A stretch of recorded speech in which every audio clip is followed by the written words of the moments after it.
We want to make food a fundamentally different way to help people who are switching to a keto diet. People are really hurting without this. We want to take keto bread to the masses.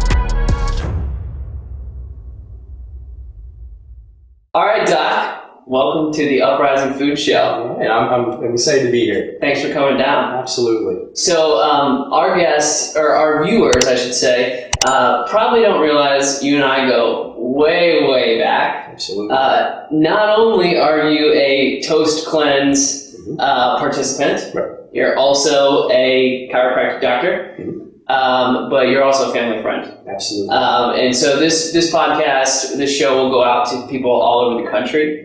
And some folks realize that we are based here in Cincinnati, Ohio, but I'm super excited to have you on, not only for all the history we have together, and all the conversations that we've already had for years about health. Yeah, we can make a lot of shows. Yeah. This might be like installment 1 of 10. So, I would love it. So again, thanks for coming on, and thanks for being willing to share your wisdom and knowledge with the Uprising customers. Absolutely. Looking forward to it. Cool. So I thought a good place to start might be just give folks a little bit of background about what you do for a living. Okay. And a little bit of your journey as far as, I know that you've competed in fitness competitions. You've been into health for a really long time, both the health, the fitness side, and obviously, you're healing people and working with people on a daily basis from all sorts of things. But just set the stage, give people a little context for what you do. Great.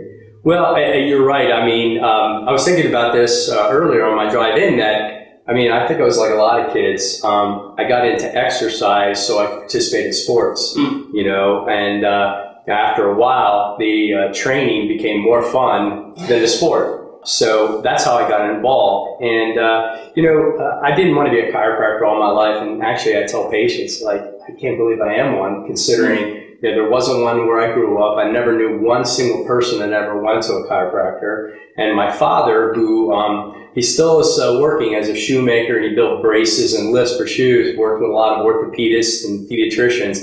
He didn't have the greatest ideas of chiropractic. He didn't like them too much, He was a little old timer on that. So, but I actually was more into exercise physiology. And when I was studying that, I found that I had an even greater love, a deeper love for the science. And it was through a cousin of mine who was a chiropractor, said, Dave, you love to work out. You're always watching what you eat. It's like, you should be a chiropractor like me. And so that's literally how it started. It was one of those things I didn't have a lifelong dream. I just kind of stumbled into it, And you're right. Over the years, as a chiropractor, we get involved with a lot of, physical stuff. But I think our business and health in general has morphed over the years, and you're taking care of not just a person's back, or in the case of, pulmonologist, not just their lungs. You have to look at them as a person.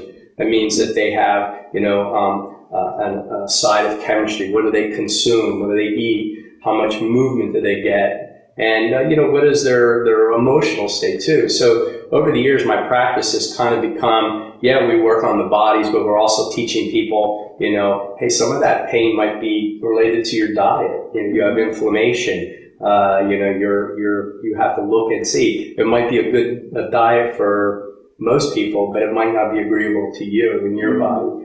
And so, I love the fact that we're not just adjusting people, but we're taking care of them holistically, their whole body. And so, and my life has kind of been that very, very much. It started out just, exercise, and then diet became more and more of a part of it, to the point where I think, I'd rather not miss a meal. I'd rather miss a workout than miss a meal and not eat well. That's how much I think the nutrition part, how important it is.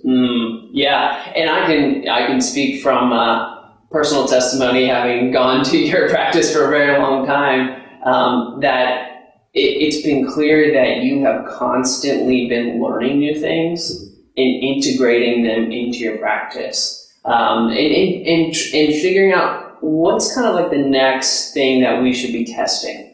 What should we be really exploring on behalf of the patients? Mm-hmm. I love having watched how you brought in new things like, what is the name of the little the thing? Graston technique. Yes, I love that thing. Taping and and it's crazy because on one hand people think it's like voodoo, like how does that work? Yeah, and you have to explain to them it's not so much physical, but it's the nervous system. Yeah, and in a way we're fooling your brain. Yeah, we're making it change its sensations. But yeah, it's fascinating. And, it's one of the hardest things to do for a lot of us is to, it's very easy to go through doing a routine over and over. But if you don't change, you're never going to get better. And in this case, people come in with a lot of different issues. Yep. Our environment is constantly changing. So we've got to change in order to battle those, the way the environment is affecting the body. Yep, totally. So maybe tell folks kind of like, how would you classify your current diet, like how you live on a daily basis? Some people would identify, I'm a keto person. Some people would identify, I'm a paleo person. Right. But I think that oftentimes, first off, oversimplifies. True. What we're doing on a daily basis. You're obviously a expert and have a lot of knowledge. But how would you explain to folks what's Dr. Marcon's kind of diet, lifestyle? How would you characterize it? Well, I think I've been just about everything but a vegan. Okay. I went from being, and again, it wasn't paleo or keto at the time, but for years it was like, how much protein can you consume? And, you got to get the good carbs, for the energy. And it was, very simplified. I went with fasting for a while and enjoyed some success with that. Obviously, like many people, went I guess you would call it Mediterranean on steroids, very low fat and high carbohydrate. But I think now I like to call it just it's a diet that fits me. It's clean from the standpoint. I'd say about 90-95% of what I eat, I've made.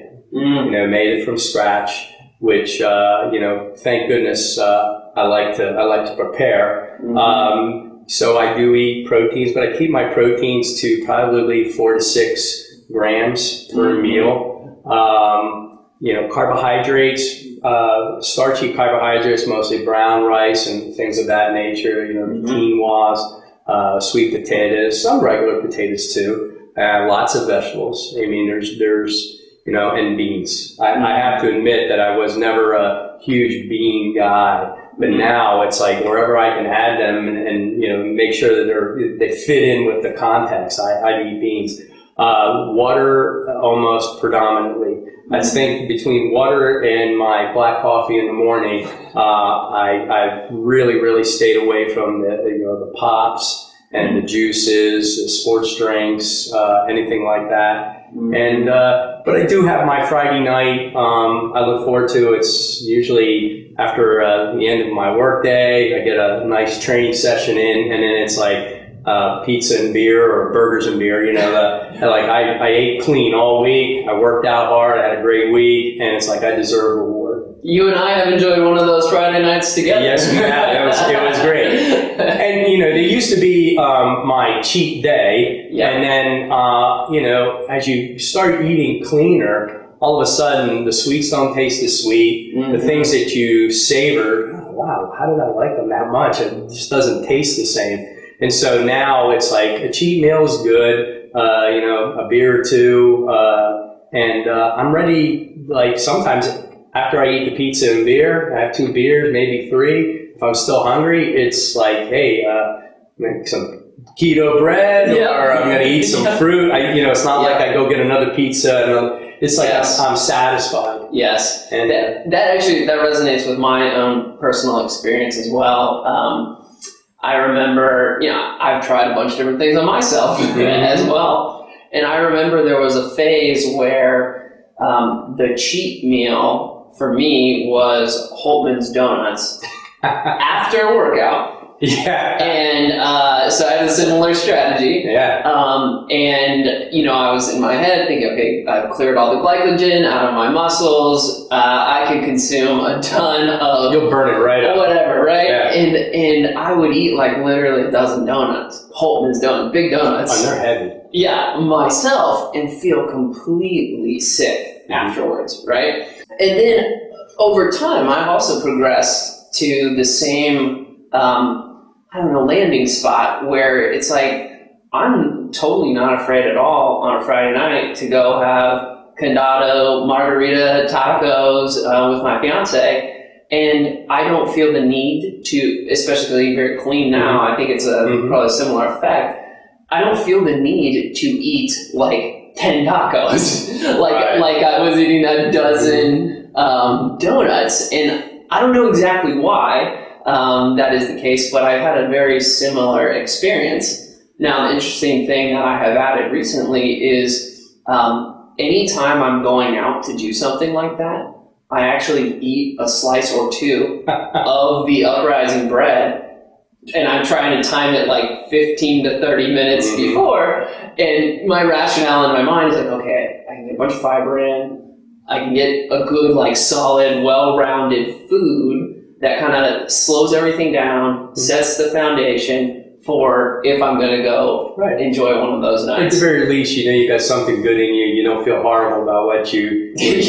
Exactly. I have a similar, I don't like to eat out a lot, and it's about, it makes it sometimes hard to make those choices. Plus, I want to enjoy it. But there are occasions and we'll go out, and a lot of times I'll eat something before I go out, so I don't feel like I'm like left with not enough or.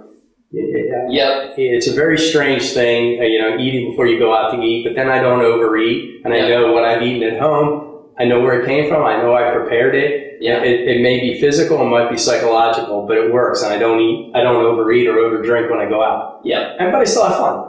And which I think is a super important part. You can only grind in life.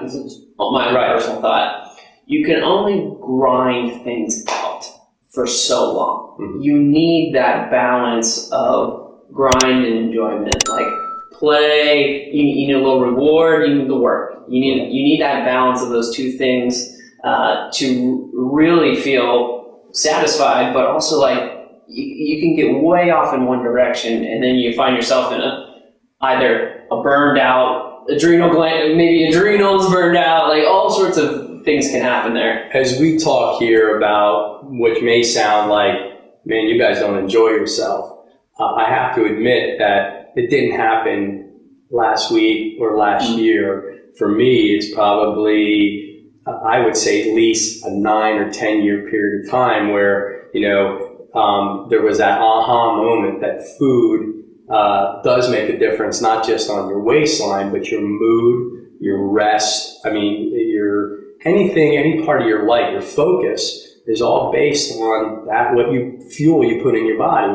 And no matter, how much you really want it, it's changing those habits is hard. It takes time. And if I could have one point to get across is you will fail. You will have more cheat meals. You will go on binges. You'll get upset with yourself. It's okay. Get back up on there and start over again. You're not falling behind. If anything, when you get back to it, you realize I'm on the right path. I just have to stay the course. And I know that every time that I've had some type of test, whether it be, doing cleanses or competitions, it gets easier and easier each time because my diet gets a little bit better every time. And so it's not as great a change. And so it's a marathon. It's not a sprint. Don't have lofty expectations that it's going to change like that and you're going to look great right away. It's, some people can do that, and especially if you're younger. But if you have these habits for decades, it's tough, especially when you're stressed out, man. Food is a drug for many, many people. And it's like sometimes it's the only thing that feels good. I deserve that ice cream. I had a terrible week. People treated me like garbage. I'm eating the ice cream. Okay. 15 minutes later, you had 15, 20 minutes of pure joy. It felt great. And then the next day, you're not going to feel so hot. But that not feeling so hot gets you closer to really where you want to be. Yep. Of getting that balance of, your diet, your movement, as well as your emotional life. Mm-hmm.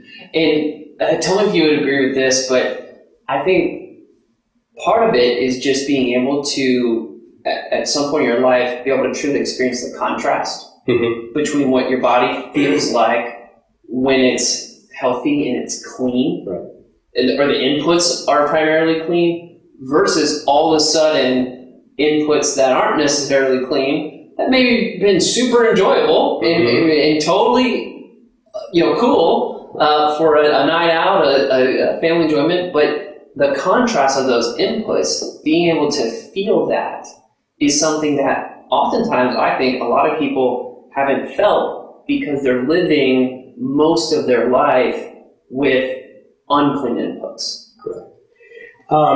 The adage that I use is you don't know how bad you feel or felt until you start feeling good. And so, well said. Yeah, I mean, well said. one of the things that I've utilized not only on myself, family, and friends and patients is a 21-day purification program that's very, very, very managed, excellent, but not for the faint of heart. And I have to say, if you can tough it out, you will definitely have that, oh my God, I never realized that what that food was actually making me feel bad. It was the problem. It's not as simple as many people think. It doesn't come right away. Having said that, so many times that's a real harsh change.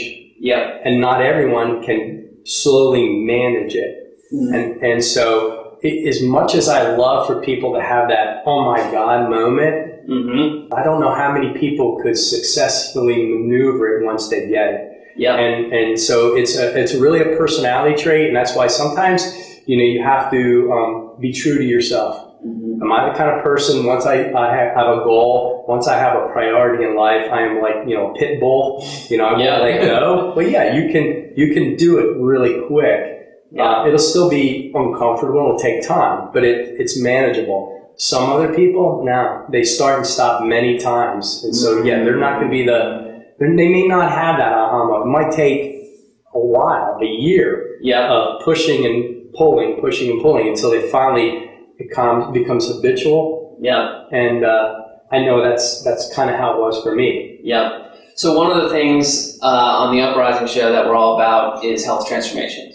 So what we want is to be able to come alongside people, whether it be with good content from experts or our actual food products. We want to come alongside them on that journey where they're saying, hey, I want to make a change in my life with my health. And I know I'm going to need to change habits. I'm probably going to need to change the foods that I'm putting in. But I know that I'm going to make a change and I'm committed to it. Right. That said, you've worked with hundreds, if not thousands, of folks over the course of your many years of helping people with their health. What are some of the things that you have noticed or observed through the years that really separate the people who, in fact, achieve the transformation, make it through that dip in that low, versus those who it seems like they keep trying something new each year or each month or whatever cadence, but the folks that really make that massive transformation versus the ones that don't? What have you noticed along the way? I really believe it comes down to the pleasure that one gets from their routine and their habits versus the pain that it creates. And at some point in time, it clicks in the brain of the individuals that just take off. And, I've seen people, attempt things, but it's like one day, it's just like, I've had enough. And it's easy. For example, I had a woman that was fairly young, healthy, 2 small children. She was able to stay home. Her husband traveled a lot. And, she was a black belt in karate. So this isn't like a couch potato, right? Yeah. And all of a sudden she starts having lots of health problems. She's on inhaler, she's having to take a lot of medication, gallbladder removal. She's only like 33, 34 years of age. Oh, wow. And in the time period, her energy is low. She's, still being tested for more possible conditions. And she's receiving care from me and asking me, what would I do, dietarily? And I remember telling her, it's like, go through the process first. God forbid there is something that is organically wrong. You need to follow this through. When you get to that point and they're like, they throw their hands up, or worse yet, you're not getting better and you're ready to do something different, change your life, I'll be here for you. But I'm not going to, I don't believe that you have more than one cook in the kitchen. Yeah. I respect the fact, the medical community was working on her, and, I wanted them to follow through. Mm-hmm. One day she came and said, okay, I am ready. And she was crying. And I'll never forget, because when I first got to know her, she was not a big person. But she was wearing a hoodie, and I could tell she was big, and I knew that it was. So we literally put her on a diet, and a very simple diet. Nothing that was crazy. Mm-hmm. And she was smart enough to know this, but she was committed. And it was 8 pounds 1 week, 17 by the second week, into the 30s. Mm-hmm. And there's no exercise. This is just like, good choices. And she ended up losing 50 to 60 pounds. And to this day, she's even thinner now.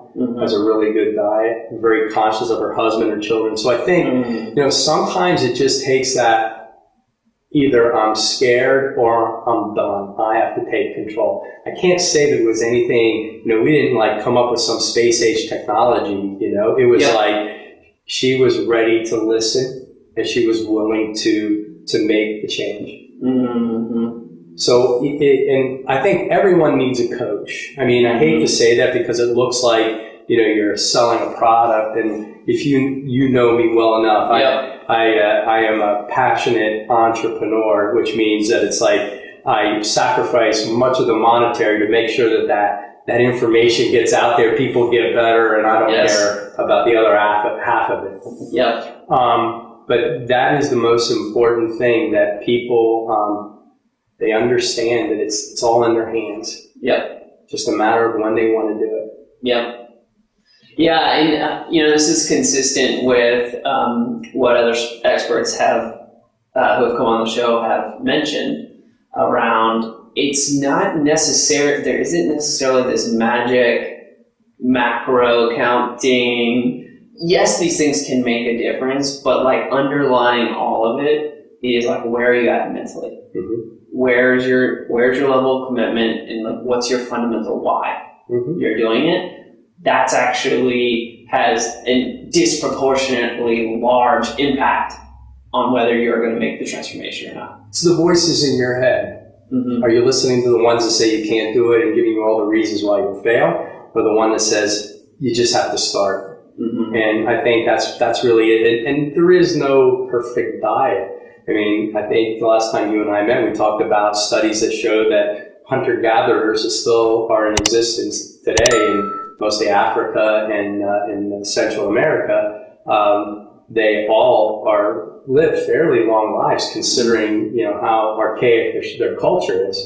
And they're not obese, and they don't have metabolic disorders, and they live not only almost as long a life as an American, but they don't have any of the disabilities that go along with it. But yet, almost to a society, they all have different diets. Some are very vegan-like, and some are keto, you eat a lot of meat. And it goes to show you that there is no one diet that fits the human race. There's a lot. And they have a lot of things in common, though. More commonality than things that are different. They are eating, whole foods. They're not eating processed foods. They have a variety of vegetables and tubers and things that they eat. So there's no real one answer. You just have to start, and you'll find out what fits you. I tell patients all the time, in some situations, why keto is good for you?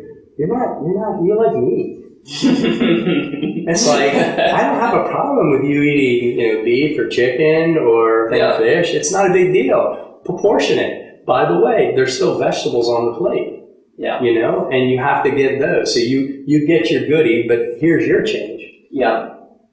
So another interesting thing that kind of goes in parallel with that is there's definitely, out in the keto world, there is definitely a conversation happening around clean keto versus dirty keto.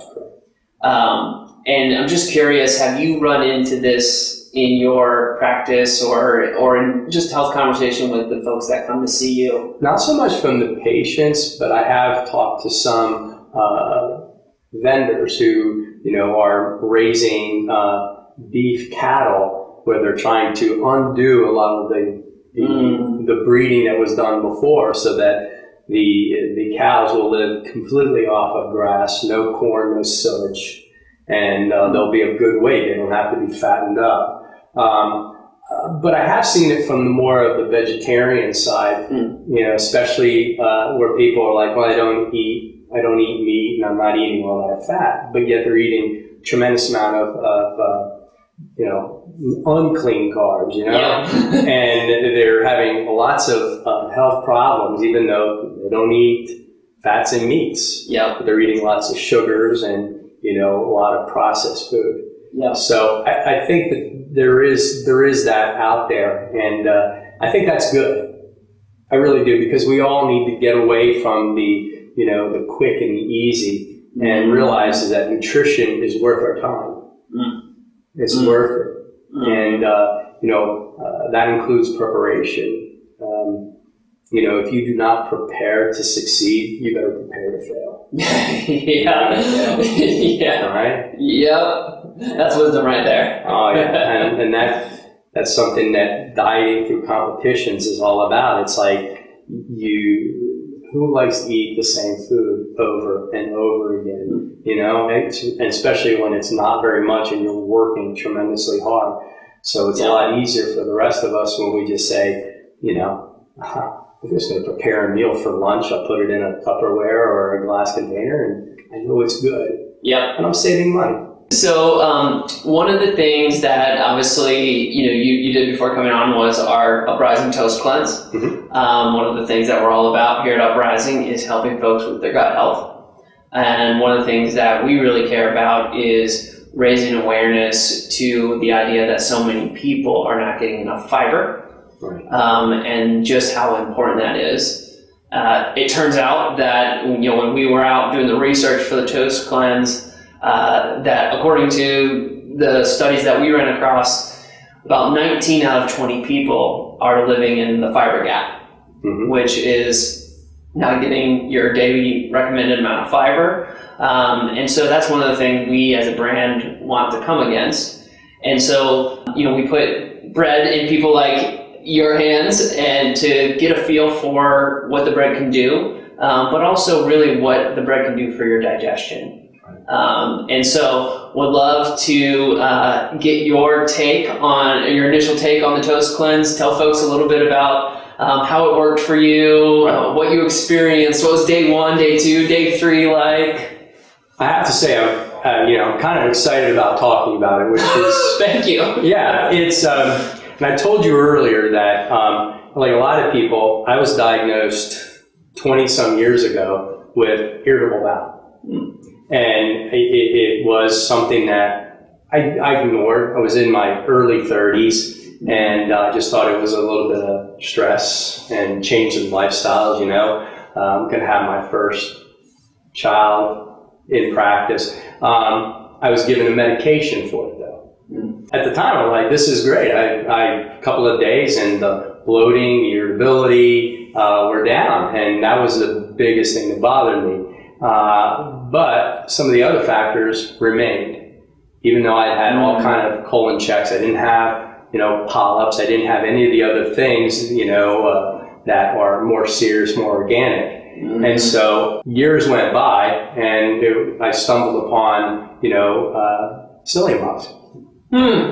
It was in a product. Interesting. And I was like, wow, because when I was consuming this, not only did I, lose some weight, but I lost it all in my midsection. On top of that, I talk to patients about it all the time, that bowel movements are an important thing to monitor. I don't want to make it sophomoric, but it's important.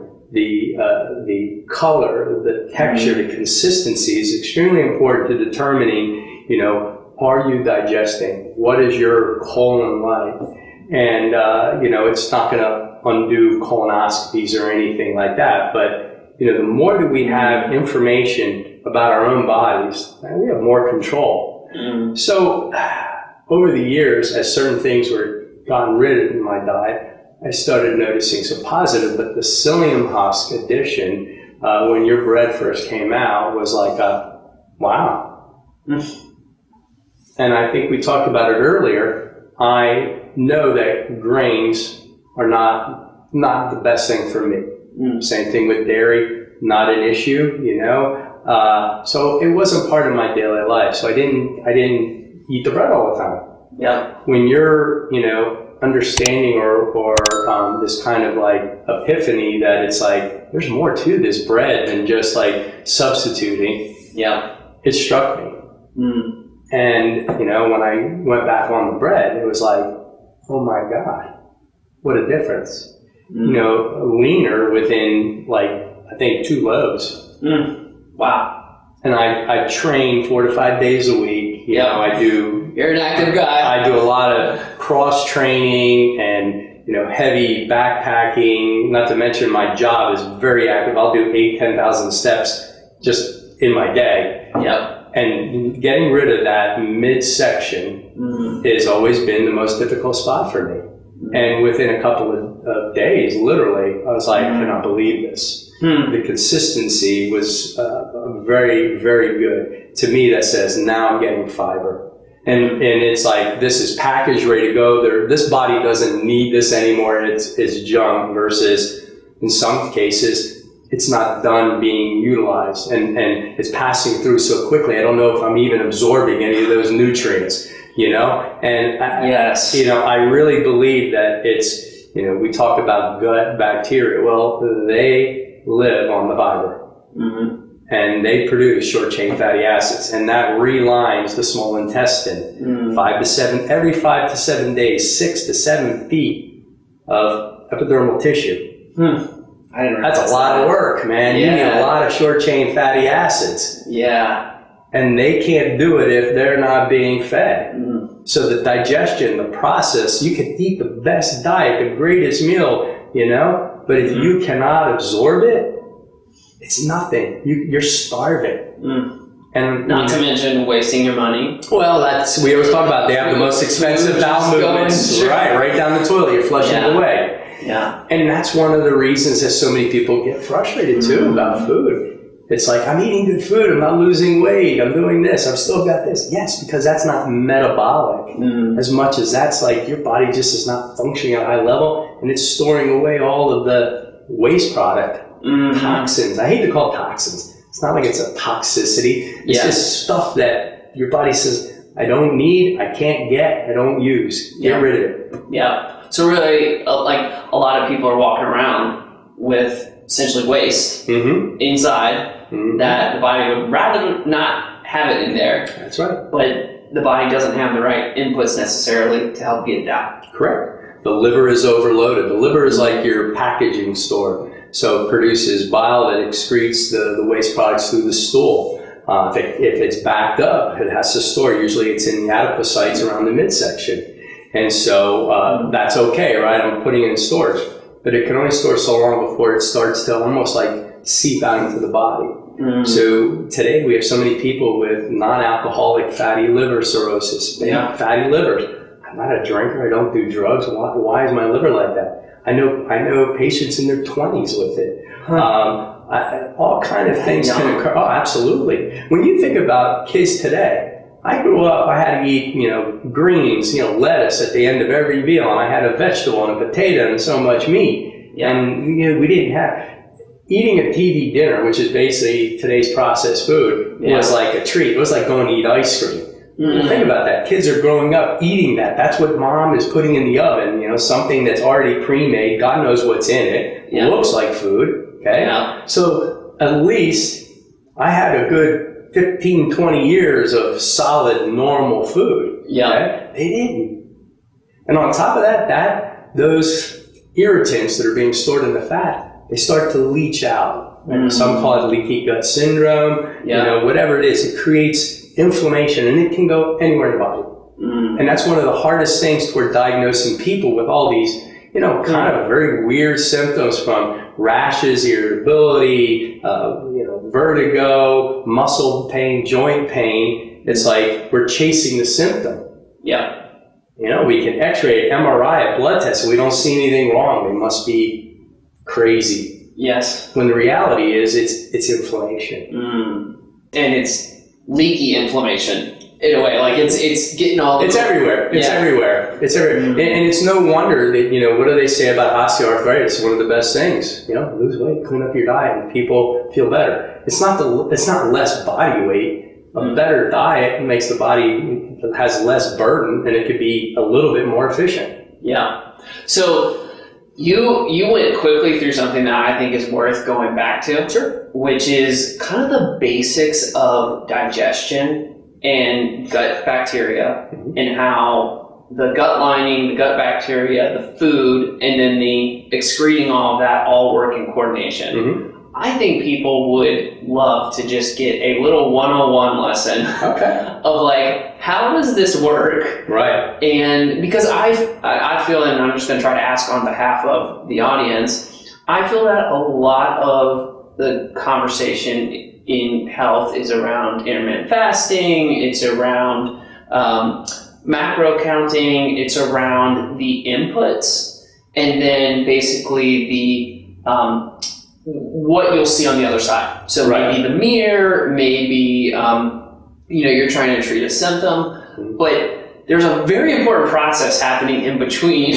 which is going on inside, that can radically change the outputs. Absolutely. So if you wouldn't mind, give folks just like a little 101 lesson in how this stuff works. Very basic. And I teach a basic nutrition class. Different organizations bring me in, and again, not a PhD, and in essence, I'm kind of good with that. I call myself a generalist, But the rationale is that for years and years and years, we didn't have a lot of choices on food. Made it really easy, so nobody even really thought too much about this. But think about today, many people are talking not only with you're talking gut health, but indigestion. And many people don't even know they have a refluxing type condition because they don't feel the burning, but they have a cough, they have the increased mucus formation, they have the irritability in the stomach. So, I would say that the vast majority of individuals, though, develop the more chronic symptomatology after 25. When you think about it, we're still growing. Maybe you're not growing any taller, maybe junior high, middle of high school. Bone is about as good as you're going to get, Some people a little longer. But we're maturing, the liver, the heart, the lungs, the brain is adding cells and getting more sophisticated and maturing. So I always tell patients, it's kind of like, if I was getting $100 a day, I don't worry if I lost $2. Yeah. So when you're making all this cells, you can do a lot of stupid things and not pay the price right away. People always say, I used to be able to work out for hours. I used to be able to go out and party, get up in the morning, go to work, do things. All of a sudden, I must be getting old. And I used to tell them, no, you're adulthood. This is, you have reached that maturity level. Cellularly. All right. And now what you're getting is, mano y mano. It's like I do something good, I feel halfway decent. I spare my body the excessive work of trying to repair damage, and now I only have my normal activity. You do a lot of dumb things, and you start breaking down. You fall behind. The old adage was, it's like, boy, I don't guess people's age because some people don't age well. And my father would always say they had a rough life. The poor would sometimes have life. You didn't have food. You didn't have shelter. And that really, that wore you down. So a lot of people don't get these symptoms right away. And that's really rough because you get these habits. Yeah. And you don't know that food has anything to do with it, because I've always eaten that way, I've always drank that way, I've always had these habits, and why didn't I feel bad? Okay? So, it starts with the food. In some situations, you have such a nutritional deficit that your body then goes into kind of a stressful situation. And we don't necessarily have an abundance of energy, like it's infinite. There's only so much energy in the body. And when there's a problem in one area, your body kind of gets the posse out and takes care of that. Yep. Someone goes without. So it's been hypothesized for probably 100 years that, if even back in the teens and 20s, if we continue to put this type of food into the American homes, it's going to have a detriment on society. And one of them, they said, was that the biological process of having children will become more of a hospital-based procedure. The stress on the body. I don't know if, can we put the body through the miracle of birth when we're struggling just to take care of the one body. And I tell my female patients as I treat them through their pregnancies, is like, you are like ground. You're giving seed all the nutrients. It's robbing you. It takes something from you. What if you don't have it? The hormones are out of sync. The immune system, if I'm in a fight or flight situation, I'm not worried about digesting food. I'm not worried about reproducing. I'm not even worried about bacterial infection. I'm rounding up every bit of energy to basically get ready for a run or to fight. Can you imagine how much energy you use? And then on top of that, you're not getting good food. So that's one of the things that happens. So as that food goes into the stomach, the stomach should have a pH of anywhere from 1.5 to 3. I mean, everyone has a different opinion on it. Let's just say it's very acidic. Hydrochloric acid, you remember from high school, don't let it hit you because it'll burn your hole into your pants and into your skin before you even have a chance to wipe it away. So that's how acidic that stomach is. So when the stomach goes in, through the esophagus, closes it off, there's a lever on there. It's not going to go back up. So the food sits in there, and the enzymatic issues occur. Acids go in and it churns. And as it takes the food, it kind of loosens it. We call emulsification. So that more and more of these receptor sites on the molecules are available for these enzymes to attach and to create more separation of the food particles. When it gets to a certain consistency, it starts moving down into the stomach, where it's getting ready to go into the small intestine, and that's where really the digestive portion goes on. So what we have is, we don't have too much acidity when we have reflux or heartburn. We have too low of acidity. Which is counterintuitive. I feel like a lot of people would assume that it's I get burned.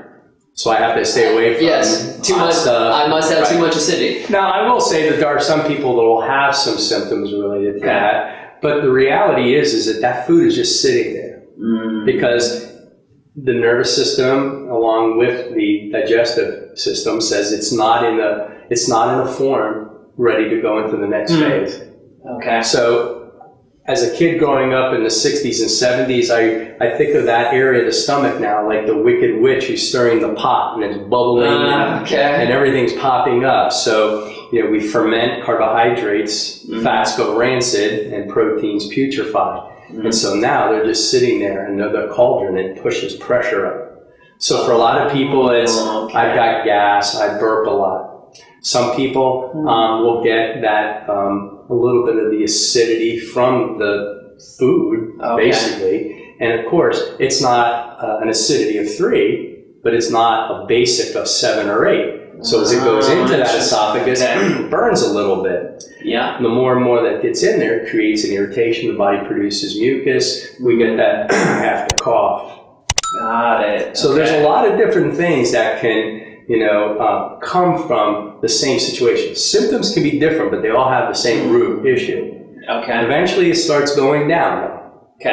And then we get into the small intestines. And again, there's all kind of things that are being emitted into the air to help the process go along. But we have a pathway that has like cul-de-sacs. Okay. So there's the intestinal tract and a cul-de-sac, and each cul-de-sac has tons of little cul-de-sacs in them. Okay. So the surface area is monumental. So as that food passes in, it's absorbed through that lining into capillaries. It gets into the bloodstream. The body says, "Here's your energy. Where does it need to go?" And so this point, we're in the small intestine. We're in the small intestine. Okay. Right out of the stomach. Right out of the intestine. Yes. And now are there any gut bugs, good or bad, in the actual stomach, or there's very little digestive process that goes on. Some will say that like calcium has some absorption within the stomach itself, and actually some of our minerals and vitamins are better absorbed in certain environments. Okay. But for the most part, it's in the intestine. Okay. And the small intestine, because by the time we get into the large intestine, there is some bacteria there. Okay. But for the most part, that's supposed to be like storage, ready for packaging and ready to go put on the trucks and bring it to market. Got it. So one of the problems that happens is as that food is passing through and it's not absorbable and it doesn't look like it's supposed to, it's a foreign object. So the white blood cells are the guys who are in there like kind of controlling anybody who doesn't belong. So it can create a localized inflammatory response. Okay. Irritation. Okay. Keeps moving through, but still it's food. It's not totally digested. Gets into the large intestine. There is some bacteria there. And what happens when bacteria gets with the food? It produces the gas, methane gas, along with fluid, water. Okay. So you can go that intermittent of, I don't go regularly, but when I go, it's like, it's very loose, it just flies out of me. You know, it's that intermittent type of bowel movement that I hear a lot from patients, you know? Yeah. And so that's the process. And again, when you have the fiber, that psyllium husk is you know, that is one of the great things. It's kind of a combination of a snow plow and a sponge. You know, it's like it's absorbing some of the byproducts, it's pushing things through, it's binding all that together and taking it down into that large intestine. So it is part of, it's part of a lot of purification and cleanses, having that in there. First off, thanks for the lesson, because I mean, even I learned some things that I'm like, and I'm consider myself pretty knowledgeable about it. I'm sure there's going to be a lot of other intricate details that I kind of, but for the most part, Yes. So one of the things that I think can be confusing in the fiber world is maybe the difference between insoluble, soluble fiber. Wait, what's in my vegetables? How does psyllium husk compare to eating the same? The cellulose. Yes. Could you give folks a little education on kind of like within the fiber world and how fibers affect digestion, at least at a high level, what they should be looking for? There's fiber in just about all of our greens, our vegetables, and fruits of that nature. Obviously, a little bit more in the outer portion of it, say like apples and pomes, pears, and things of that nature. But they still have, even in the meat, there is some fiber. When we talk about soluble versus insoluble, one is I can digest it, I can extract nutrients from it, versus insoluble or partially soluble it's like I can get some nutrition value from it, and it does have some fibrous effects as well.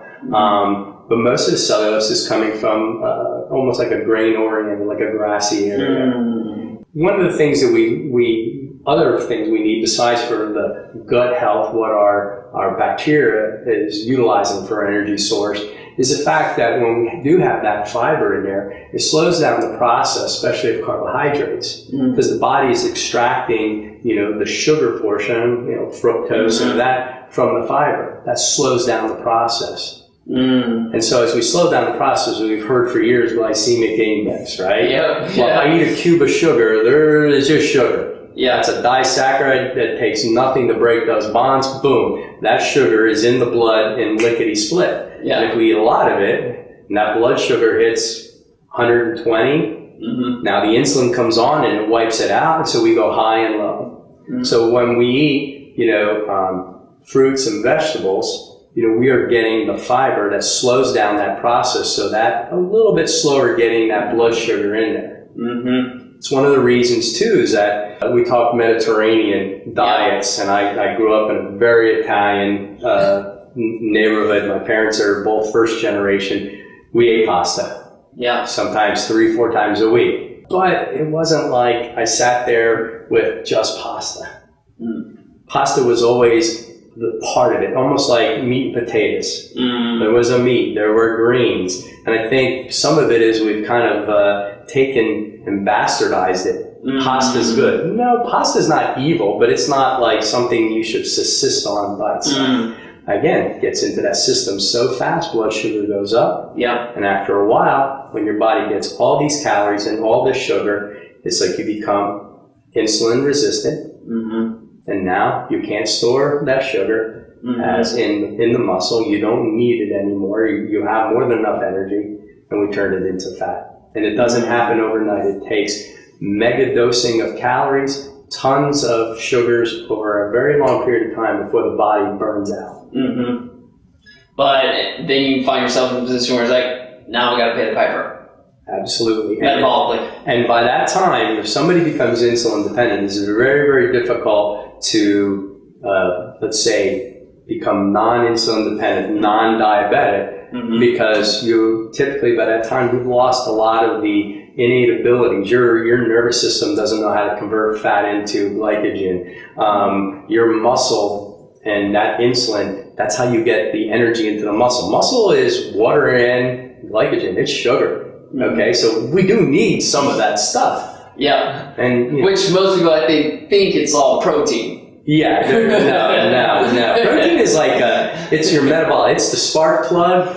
It's a building block. Yeah. But no. I mean, we need energy. I have a diagram I show patients all the time about food. I'm like, the sun is really, that's what we need. That gives us energy. So the sun hits the ground and those seeds sprout up. And we eat those things that sprout, whether it be the vegetables or it's the grains. We eat those. That's a primary source of energy. Yeah. The animals will come around and they'll eat those. Yeah. And then we consume the animal. That's secondary.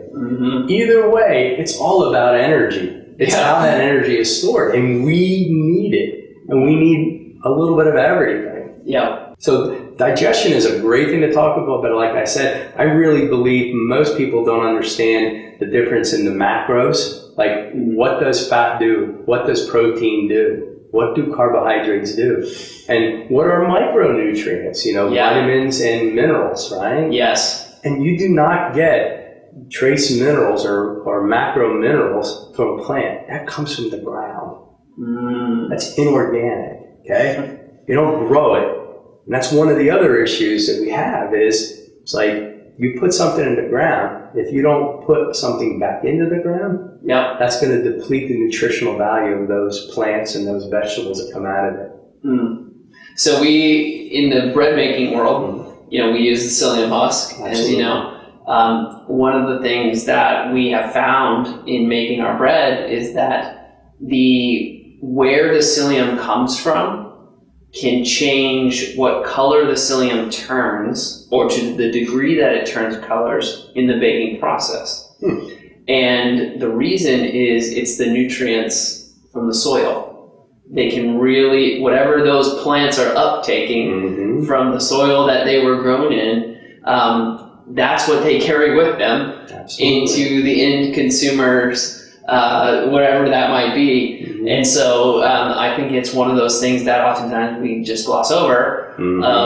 What was the plant uptaking, or the animal for that matter? What was the animal uptaking? Because whatever inputs they were bringing in, if we eat them, we get those inputs. Positive or negative. Right. And I get this question all the time about should I do organic or not organic? And it's kind of a common question. And I always tell people, what is your vegetable consumption like right now? And they're like, I don't eat any of them. You go frozen. I think this is great advice. Because nothing frustrates a person than to throw away something because it went bad. That's great advice. And, so I always tell them that. As far as organic is concerned, organic was not started with a health agenda. Yeah. In Ohio, it was started because they couldn't afford to put the herbicides and pesticides on certain fields. It was too expensive. Right. And this happened in the period of time when a lot of smaller farmers were going out of business. They couldn't afford it. And what they realized over a period of time is like people will pay more per bushel when we tell them there's no herbicides, there's no pesticides. It's a more work. We had to get out there and physically do more work, Yeah. But, oh my goodness. And so it's 3 years at that time. It was 3 years without herbicide or pesticides before you can even attempt to get your land or your crop considered certified organic. Okay. Dr. Pottinger was back in the teens, and the head of the Food and Drug Administration at the time was called the Bureau of Chemistry. And around 1919, he was literally kicked out. They got rid of him. Because one of the things, and this is interesting with your bread, is that one of the things that was going on at the time is Coca-Cola was trying to be sold like to anybody, anywhere. You ever notice that back in the 50s, it was always the soda was being sold in a drugstore? Yeah. Okay? Yeah. Because it was a drug. And this gentleman, I wish I could remember, he was from Indianapolis, went to Purdue. Okay. He went on to become the head, the medical director of Good Housekeeping. You probably heard of Good Housekeeping. Yeah, very familiar. Did that, right? The Clean Food Act, that was him. And so they got rid of him because he wouldn't let Coca-Cola be sold. He said that amount of caffeine is not consumable by humans. It's not safe. It's not healthy. The other thing is he would, if he found out that there was a grain car with milled processed flour, he would confiscate it and have it destroyed. Because he said, there is no nutritional value. You're cheating people. That's not healthy. So that's where we go from the whole grains. And this is the tough thing. People say, I'm eating whole grains. It's milled in there. Well, when you mill, you lose a lot of nutrients. You really do. And some of the dietary experts have always said it's like grains and dairy were the last things that our human genome started consuming. Interesting. Can you imagine going to a cow trying to milk it if it wasn't domestic? Can you imagine going out there? No, I can't. You better like that milk. Yeah. Because you're going to get kicked. Yeah, exactly. Or I'm out in the field and I'm kind of hungry. I'm out there, gathering, and I'm picking some berries and maybe some beans and here's some grapes and, oh yeah, here's some grass and there's some hard stuff on it. I think I'll eat it. You wouldn't do it. Right. Now, that doesn't mean it's not healthy, but his brain had to grow in order to understand, how do I domesticate an animal? How do I take this and make it not edible, but show it value? Yeah. What can I make into it? That's creative. That's the brain. Yeah. So for people to say, dairy and grains, not so good, that's kind of normal. It doesn't mean that they're bad. Yeah. It just means, I don't know if we're meant to live on those. Right. Yeah. Yes. Which at an industrial scale. And that's it. Those things are what we've organized. I'll say, you say organized, I'll say, once I produce them, they're going to stay on the shelf for a lot longer. Preservation. Yes. So, you think about the difference between butter and margarine. Yeah. Margarine came about because of the World War I. We're sending supplies over to Europe. Yeah. What happened to the butter? Went rancid. Yeah. How do we give those guys nourishment that'll last? So they take an oil and they hydrolyze it so that unsaturated fat becomes saturated, it becomes a solid. And it's like, wow, the guys over there, they thought it was pretty good. Yeah. Somebody says opportunity was made through that, dilemma. Well, let's give it to people. And I bet you that oil will last a little longer than the butter. Yep. So this is definitely something here at Uprising we know firsthand. Because we part of what our brand principles are is that we want to make you fresh food with no preservatives.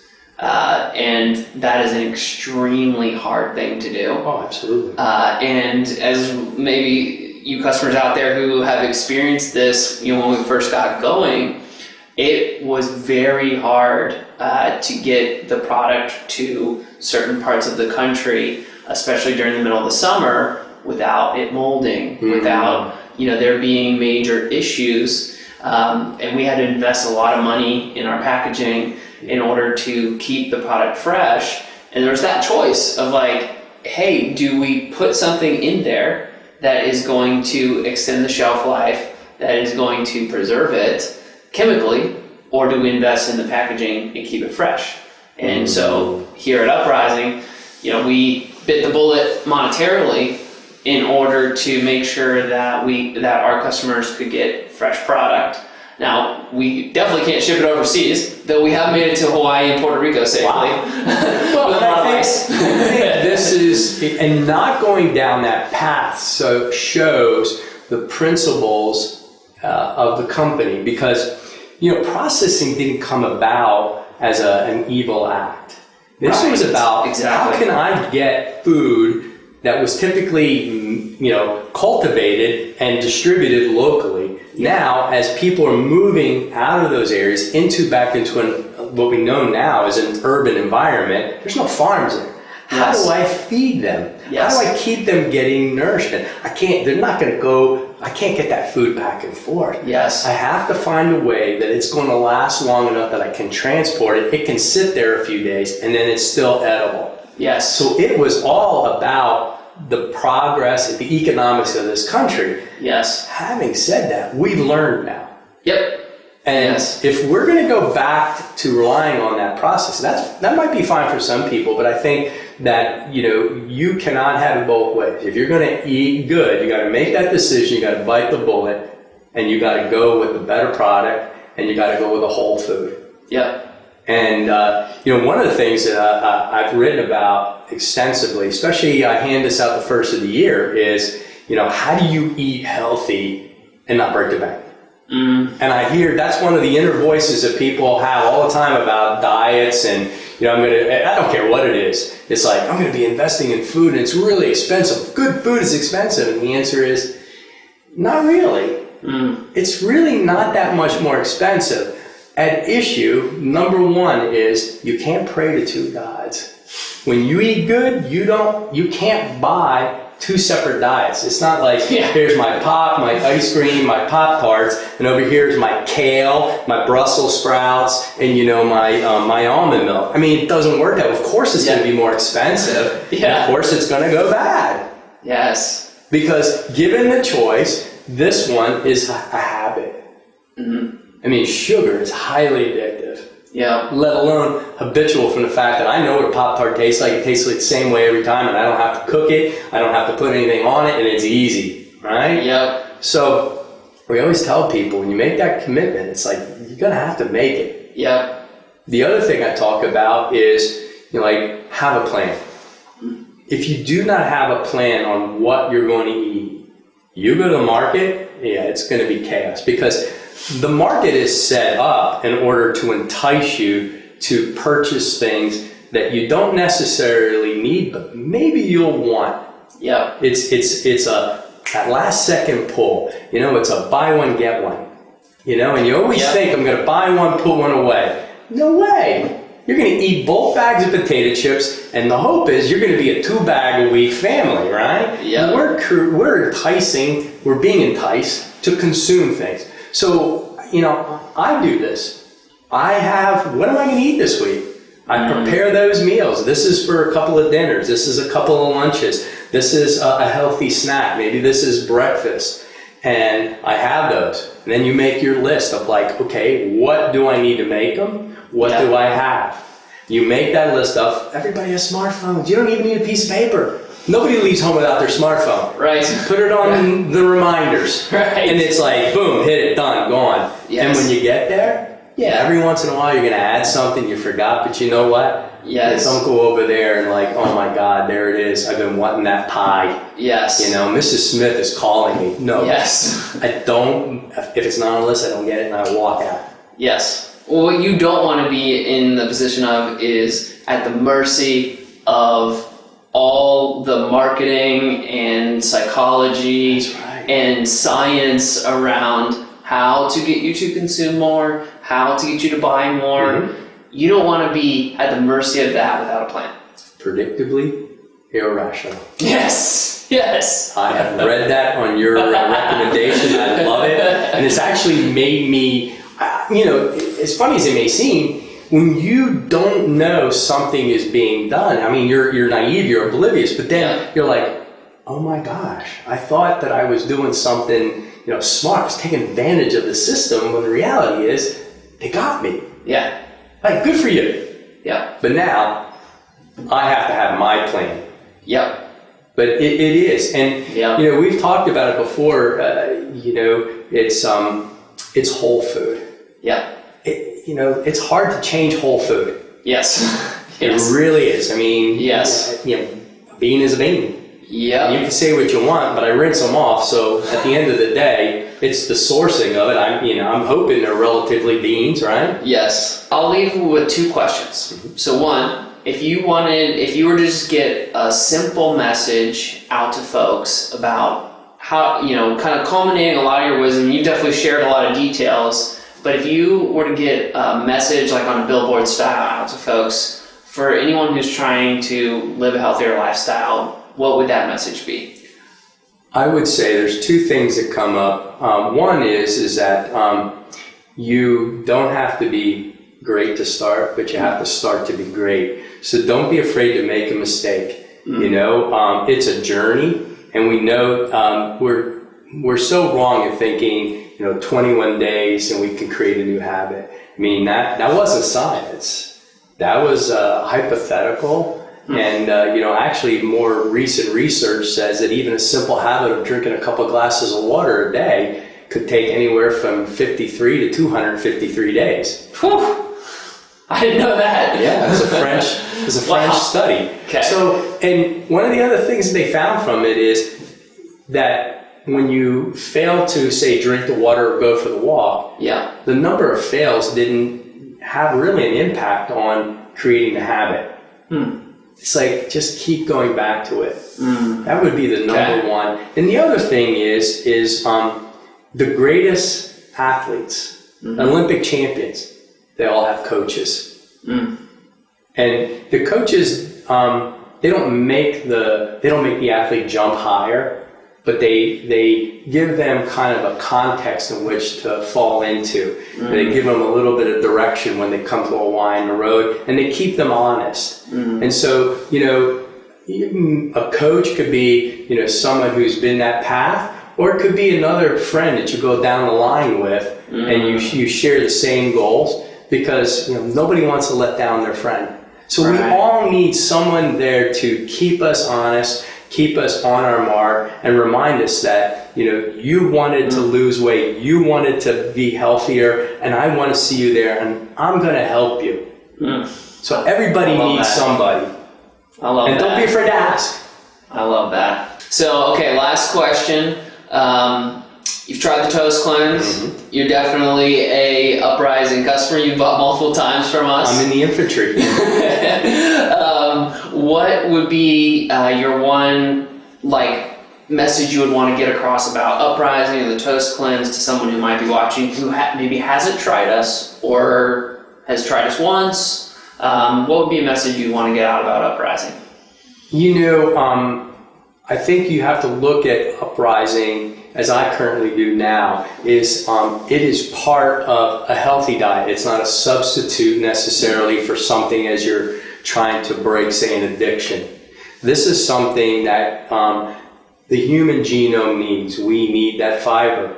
And if anything, this is a great, quick way. This is almost like a healthy Pop-Tart. It's like you cut it, you toast it, you put something on it. It's giving sustenance. It's nutritious. and it is giving you that great fiber that, you're right, there's no expert RDA yet on it, but 20 to 30 grams of fiber, that's quite a bit. And the cube of keto is fiber packed, and it is palatable, and I recommend it to patients all the time. Thank you. My pleasure. So if folks want to find out more about you personally, Okay. What's the best way for them to find out more about you, maybe come see you? Okay. Well, we do some videos on YouTube, Okay. Dr. Dave Marcon. and we'll put all the links in the show notes, so don't worry about remembering those. No. My biggest thing, and this is besides the fact that I am so happy with the product, and I know how passionate you are for it, and I know that if people knew you, they'd be like, I will get this because I know this guy, he wants people to be healthy more than anything. This is not about, everyone needs to make a living, but the real issue is this is so positive for people. But I'm going to do a podcast. Okay. And my podcast right now is I'm Not Dead Yet, Okay. Fitness Over 40. Fitness, I love it. I love it. You're not Okay. dead, and we're going to be talking about, basically, it's easy for young people to do a lot of things because they don't have the miles or the broken parts, and a lot of us, we have day jobs. It's hard to find the time to have a family, have a job, and we have other habits too. I mean, I like to do a lot of things. So, it's about how do we fit in fitness and diet and mental health. All in the same way, but in a hey, I'm your peer, and I'm talking with you, not at you. I love that. Well, we will link to that. I appreciate it. We'll link to your website. If folks want to find you, what would they Google? MarconChiropractic.com. All right. Cool. Thanks for coming on, Doc. Oh, my pleasure. Really appreciate Always it. love talking to you. We want to make food a fundamentally different way to help people who are switching to a keto diet. People are really hurting without this. We want to take keto bread to the masses.